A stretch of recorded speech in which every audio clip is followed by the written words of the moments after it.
안녕하세요. 아버님의 무리한 요구로 남편과 이혼까지 하게 된 30대 여성입니다. 남편은 저에게 잔인하다 너무하다 했지만 저도 어쩔 도리가 없었어요. 중간에서 남편이 자기 역할이라도 똑바로 해줬다면 이혼까지는 안 했을지도 모르겠지만 어쨌든 이제 다 지나간 이야기고 그럼에도 불구하고 제가 이렇게 이야기를 하는 건 드라마 같은 일이 누구에게나 일어날 수 있다는 걸 말하고 싶어서예요. 남편하고는 대학교에서 만났어요. 도서관에서 혼자 공부하고 있는 남편이 마음에 들어 제가 먼저 다가갔죠. 어디서 그런 용기가 났던 건지는 모르겠지만 성큼성큼 다가가 여자친구는 있냐? 없으면 전화번호 좀 달라 그랬어요. 그랬더니 남편이 대수롭지 않다는 듯 연락처를 주대요. 그리고 나중에서야 알게 된 게 당시 남편은 꽤나 인기가 좋았답니다. 그래서 저뿐만 아니라 다른 몇몇 여학생들도 먼저 전화번호를 물어본 적이 있었던 모양이더라고요. 그런데 저는 그런 줄도 모르고 남편도 저에게 관심이 있어 순순히 연락처를 준 줄 알았고 그래서 그때부터 한마디로 엄청 공을 들였어요. 연락도 자주 하고 잘 보이려고 이런저런 노력을 많이 했죠. 그리고 그 노력의 성과라고 해야 할지 사귀자는 말은 남편 입에서 먼저 나왔답니다. 대학교 4학년 말부터 연애를 시작했고 이후로 7년을 만났어요. 만나는 동안 어느 다른 연인들처럼 다투기도 했고 헤어진 적도 있었죠. 물론 다툼은 오래가지 않았고 헤어졌다가 일주일 만에 없던 일로 하기로 하고 뭐 그런 식이었지만요. 그래도 언젠가부터 결혼을 한다면 이 사람이랑 하겠구나 하는 확신 같은 게 있었어요.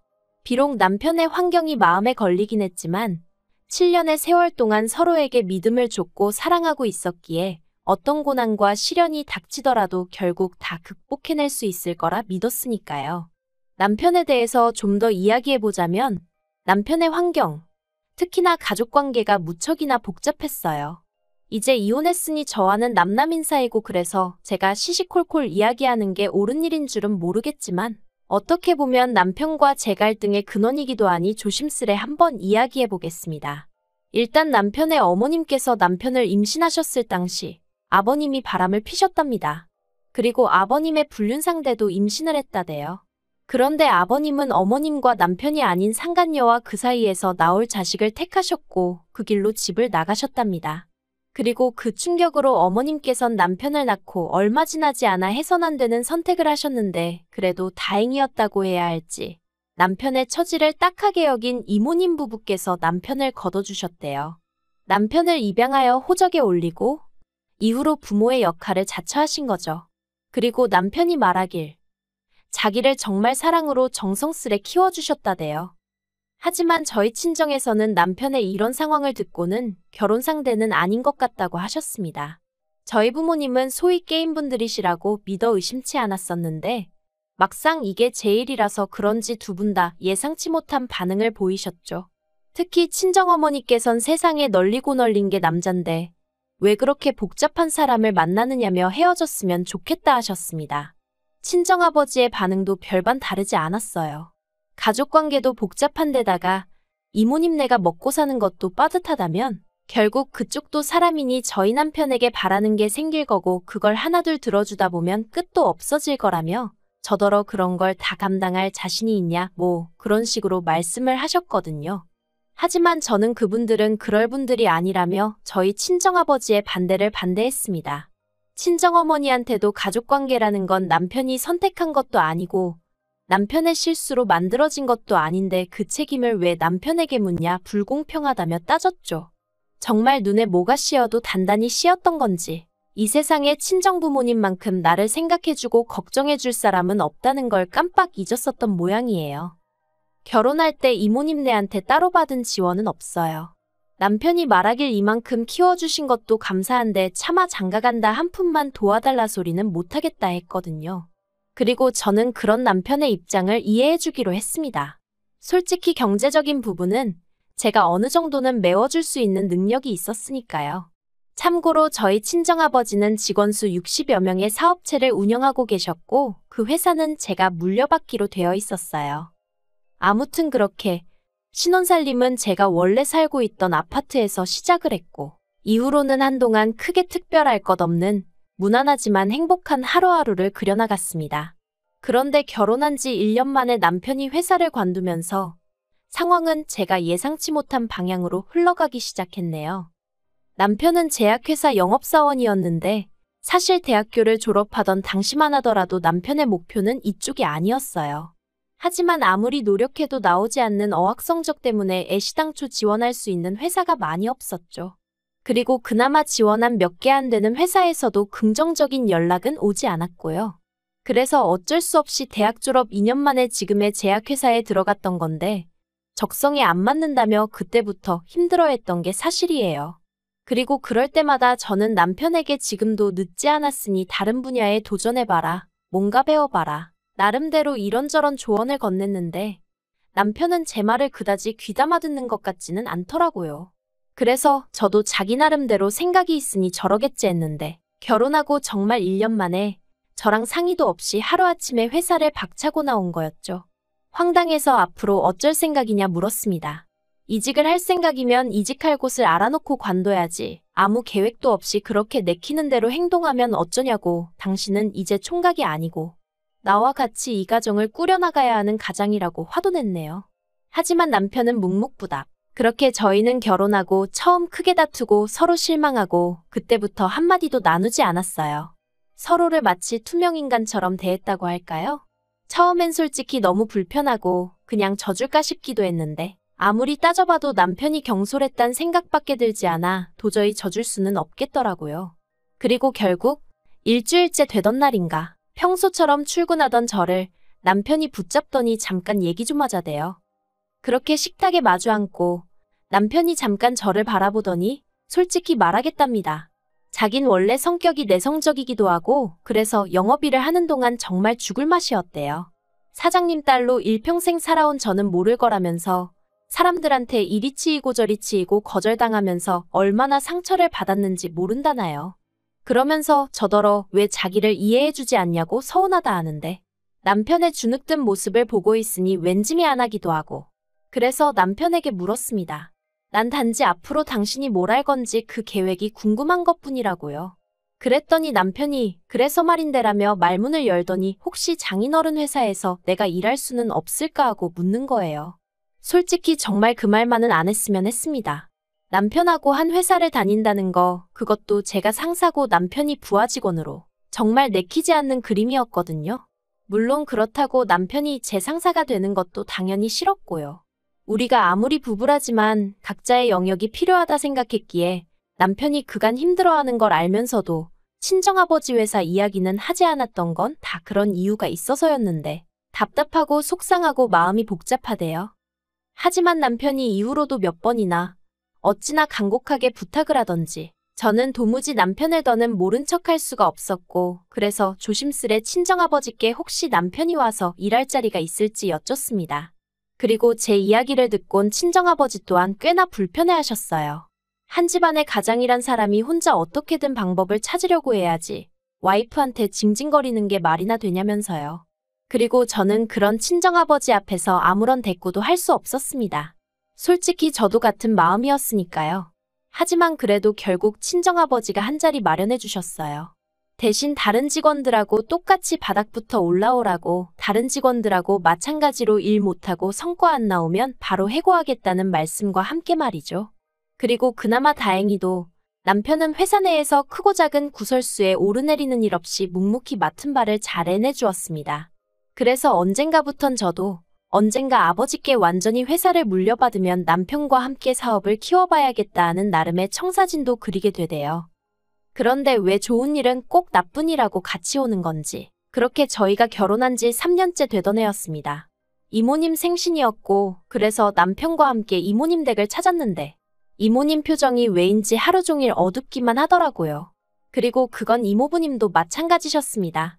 그래서 참다 못한 제가 저희한테 무슨 하실 말씀이라도 있으신 거냐 물었더니 한숨을 깊게 내뱉으시고는 남편의 아버님한테 연락이 왔답니다. 저는 처음에 제가 뭘 잘못 들은 줄 알았어요.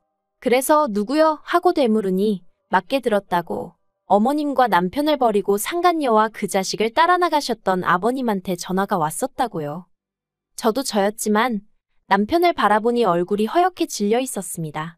그리고 이후로는 솔직히 무슨 이야기가 오갔는지 기억도 잘 나지 않아요. 이모님하고 이모부님은 복잡한 표정을 하고 계셨고 남편 또한 그 속내를 읽기 어려운 얼굴을 하고 있었으니까요. 그리고 저는 그 세 사람에 비할 바는 아니었지만 그래도 역시나 놀랐던 게 사실입니다. 그래서 그냥 음식도 입으로 들어가는지 코로 들어가는지도 모르겠고 정말 정신이 하나도 없이 있다가 집에 왔어요. 그리고 며칠 뒤 남편이 아버님과 만나기로 했다며 나갔다 왔는데 이후로 정말 몇 날 며칠에 말 그대로 죽상을 하고 있더라고요. 그래서 보다 못한 제가 도대체 무슨 일이냐고 물었더니 그제서야 한다는 말이 아버님이 대장암이시래요. 그러면서 하나밖에 없는 아들 생각이 나서 찾아왔다며 지금부터라도 같이 살자 하시더랍니다. 어이가 없어서 어떻게 그러실 수가 있냐고 제가 화를 냈어요. 당신 태어날 때 옆에 계셔주시지도 않으셨다면서 이모님한테 양육비 한번 보내주신 적 없으시다면서 갑자기 이제 와서 왜 그러시는 거냐니까. 상간녀하고는 진작에 이혼했고 상간녀와의 사이에서 낳은 애도 상간녀가 데려가 버려서 연락이 안 닿는다더랍니다. 그리고는 솔직히 그쪽에는 별로 정이 없었고 마음속으로는 늘 돌아가신 어머님과 저희 남편에 대한 미안함과 그리움 뿐이었다나요. 듣는 내내 어이가 없어서 남편한테 당신은 그 말을 믿는 거냐니까. 자기도 모르겠대요. 그리고 일단 당장은 편찮으시다 하니 뭐 하나 제대로 따지고 들 수도 없다면서? 그래서 제가 나는 화가 난다 했어요. 버릴 땐 언제고 이제 와서 아쉬우니 당신을 찾아오셨는가 본데 정말 이해가 안 된다 했죠. 그런데 그때 남편이 그래도 사람이 암이라는데 저더러 말 좀 조심하랍니다. 어이가 없더라고요. 이제껏 10년 넘는 세월을 남편 편에 서 있던 저인데 그런 제가 그 정도 말도 못하나 싶은 게 서운하기도 했고요. 그래서 알겠다고 당신 알아서 마음대로 하라고 했어요. 하지만 행여나 여기서 모시고 살 생각은 꿈도 꾸지 말라 했습니다. 당신한테는 어떨지 몰라도 나한테는 생판남이나 마찬가지인 만큼 가치는 못 산다 했죠. 그랬더니 남편이 알겠다면서 혼잣말인지 저들으라고 하는 소린지 병원비는 어떻게 해야 하지 않은데 진짜 우라가 치민다는 게 이런 건가 싶더라고요. 그런데 얼마 후 저는 더욱 황당한 소식을 접하게 되었습니다. 저희 회사에는 임직원들을 위한 대출 제도가 있어요. 회사 복지 차원에서 1억까지 저금리로 대출해주는데 보통 주택을 사거나 할 때 많이들 쓰더라고요. 물론 제가 그 대출을 쓸 일은 없었지만요. 그런데 하루는 화장실에 갔다가 여직원들끼리 이야기하는 소리를 듣게 되었는데 저희 부부 이야기가 나왔습니다. 저희 남편이 사내 대출 신청을 했던데 이상하지 않냐면서 장인하고 와이프가 운영하는 회사에서 사내 대출이라니 웃기네 어쩌네. 그래서 제가 문을 열고 나가 방금 한 이야기가 뭐냐고 물으니 여직원들이 잠시 당황한 듯 하다가 아무것도 모르셨냐 묻더니 구구절절 설명을 해주더라고요. 남편과 같이 퇴근을 했지만 집에 오는 내내 저는 한마디도 하지 않았습니다. 머릿속을 정리할 시간이 필요했거든요. 그리고 남편도 지가 구린 짓을 해서 그런가 제 눈치를 살살 보는 것 같았습니다만 제 알 바는 아니었죠. 아무튼 집에 도착하자마자 남편에게 대출 신청은 왜 했냐 물었습니다. 그러자 남편이 얼굴이 허옇게 질려서는 이내 난감한 표정을 짓고는 한다는 말이 그러면 뭐 죽어가는 아버지를 모른 채 하라는 거냐며 난데없이 저한테 화를 내는 거예요. 참나 황당해서 그럴 거면 당신 능력으로 도와드리라 했습니다. 왜 사람들 입방아에 오르내리게 사내 대출을 끌어다 쓸 생각을 하냐고 당신 와이프랑 장인어른 입장이란 건 생각도 안 하냐 했죠. 그랬더니 저더러 정말 못됐다면서 지금도 오로지 생각하는 건 자기 자신하고 장인어른뿐이고 남편이나 편찮으신 아버님은 안중에도 없다는데 아니 언제부터 자기가 아버님하고 그렇게 애틋한 사이였다고 저러나 싶은 게 황당해서 말이 안 나오더라니까요. 그런데 남편은 작정이라도 한 듯이 쉬지 않고 말을 이어갔습니다.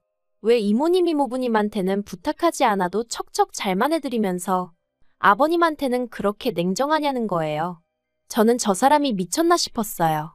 이모님하고 이모부님이 자기를 얼마나 애써 키워주셨는지 자기가 나한테 얘기해놓고 아버님이 자기 버리고 갔단 얘기도 자기가 나한테 해놓고 이제 와서 왜 나한테 이모님네한테만 잘하냐고 따지는 게 말이 되나 싶어서요. 그래서 제가 남편더러 도대체 하고 싶은 말이 뭐냐니까 바라는 거 없답니다. 그냥 해달라는 1억만 좀 해줬으면 좋겠대요. 그걸로 치료받고 어디 방 한 칸이라도 마련해서 사시게 해드리고 싶답니다. 그러면서 그 돈을 저한테 해달라는데 제가 너무너무 속 터져서 당신 정말 제정신이냐니까. 그래도 자기한텐 하나뿐인 아버지인데 모른 척은 못하겠답니다. 마음 같아선 모시고 오고 싶지만 그건 제가 죽었다 깨어나도 안 된다 하니 어쩌겠냐면서 저더러 저도 좀 양보를 하고 남의 입장도 생각 좀 해버릇하라나요. 저는 도무지 끓어오르는 화를 주체할 수가 없었고 그래서 남편더러 아버님인지 나인지 둘 중 한 사람만 선택하라 했어요. 그랬더니 남편이 갑자기 그건 또 무슨 소리냐면서 짜증을 내길래 나는 도저히 당신이 이해가 안 된다 했죠. 그리고 말이 나왔으니 말이지만 솔직히 처자식 버리고 도망갔던 사람이 내 아버님이라는 것도 너무 싫다 어디 가서 말도 못하겠다 했어요. 그나마 연락이 닿지 않는다니까 모른 채 살았다니까 남편은 그런 아버지 밑에서 자라지 않았으니 다행이다 싶어 계속 연애했고 결혼까지 한 거지. 만약에 그런 아버님 밑에서 줄곧 자란 사람이었다면 연애는 몰라도 결혼은 절대 하지 않았을 테니까요. 아무튼 남편은 둘 중 한 사람만 택하라는 제 말에 끝까지 제대로 된 답을 내놓지 못했고 그래서 저는 결국 남편과 이혼을 결심했습니다. 남편더러 효심이 끌어올라 주체가 안 되는 모양인데 그럼 어쩌겠냐고 아버님한테 가서 살아야 하지 않겠냐 했죠. 그리고는 빠른 시일 내에 정리할 거 정리해서 내 집에서 나가달라 했습니다. 회사도 당장 내일부턴 출근하지 말라고 했죠. 그리고 남편은 남편대로 그렇게 일순간에 마음 정리하고 돌아선 저에게 놀라기도 했고 자기 말로는 너무 무섭더라나요. 그래서 저희는 순식간에 이혼 서류에 도장 찍고 그렇게 남남이 되었어요. 10년 세월이 무색하리만큼 정말 모든 게 빠르게 진행되었죠. 이모님과 이모부님은 무척이나 안타까워하시며 어떻게든 제 마음을 돌리려고 애를 쓰셨지만 보시다시피 잘 안 됐어요.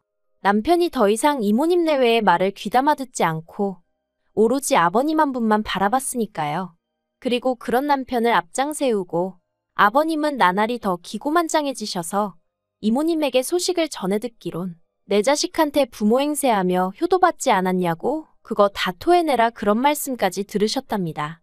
정말 아무리 남편을 세상에 있게 해주신 분이라지만 인간 말종이 따로 없다 싶었다니까요. 그런데 왜 모두가 보는 걸 남편만 못 보고 저렇게 돼버린 건지 그래도 함께한 세월이 있어서 그런가 그런 남편을 생각하면 마음이 좋진 않아요. 그래도 어쩌겠어요. 이제 다 끝난 사이인걸. 그저 아버님한테 너무 뜯기지만 않으면 다행이겠다 싶네요.